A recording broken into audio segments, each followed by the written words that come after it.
Welcome everybody to Level 1. This is Unit 4. In this unit, we are going to draw and then create a classic Solomon's knot design. I have created a simplified Solomon's knot for this unit of work. As you will see in the theory presentation for this unit, in Classical Mosaic we find countless variations of this pattern. And this is a great exercise because it brings together elements from all of the previous 3 units.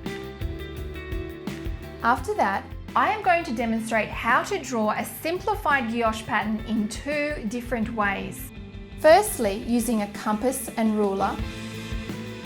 And then in the second demonstration, we are going to make and use our very own measuring staff. And in case that's still not enough, if you're really up for a challenge, head straight over to the extension exercises and see if you can get yourself in a complete twist by completing some of those options.